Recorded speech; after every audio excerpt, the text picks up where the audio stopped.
আমাদের লক্ষ্য আশা পূরণ করার জন্য নার্সদের অবদান স্বাস্থ্যসেবার মূল ভিত্তি, এটি বলার দ্বিতীয় কোনো অপশন নেই। আমাদের অধিকার অর্জন ছাড়া সঠিক সেবা দেওয়া সম্ভব নয়।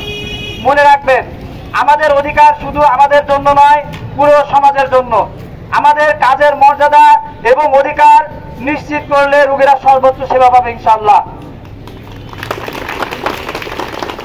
স্বাস্থ্যসেবার প্রতিটি পদক্ষেপে আমরা ছিলাম, আছি এবং থাকবো। স্মরণ করে দিতে চাই, করোনা মহামারীতে যখন সকলে দূরে সরে গেছে, তখন নার্সরা রোগীদের পাশে সর্বক্ষণ থেকে রোগীদের সর্বোচ্চ দিয়ে সেবা করছে। এখন সময় আমাদের নিজেদের অধিকার আদায়ের। যারা জীবনের ঝুঁকি নিয়ে মানুষের পাশে দাঁড়ায় তারা অবহেলার যোগ্য নয়। আমাদের মর্যাদা, আমাদের অধিকার আদায় করতে হলে আমাদেরকে কণ্ঠ তুলতে হবে। আমরা যদি ঐক্যবদ্ধ হই তাহলে আমাদের কণ্ঠ কোনোদিনও চাপা পড়বে না ইনশাআল্লাহ।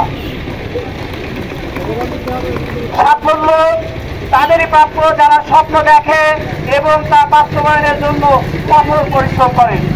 আমরা একসাথে হলে সবকিছু সম্ভব। আমাদের ঐক্যবদ্ধ হতে হবে এবং শক্তিশালী হতে হবে ইনশাআল্লাহ। আমরা সকলে একসাথে হয়ে এই সংকট মোকাবেলা করবো ইনশাআল্লাহ। কর্মসূচিতে আমাদের এই যোগদান, পদায়ন, প্রত্যেকটা ট্রান্সফার সব যেন আমরা একের পর এক আমরা আমাদেরই কর্তৃত্ব দিয়ে পদায়নকৃতদের দিয়ে আমরা আমাদের স্থানে আমরা যেতে চাই। এবং যতক্ষণ পর্যন্ত আমাদের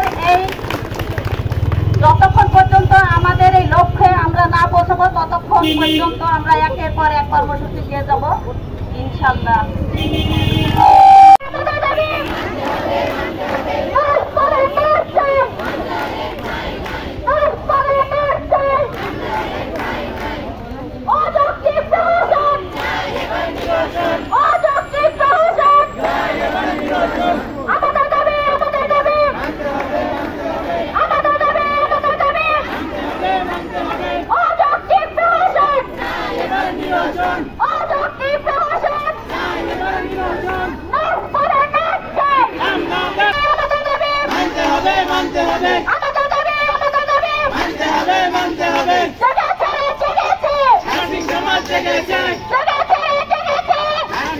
জেগেছে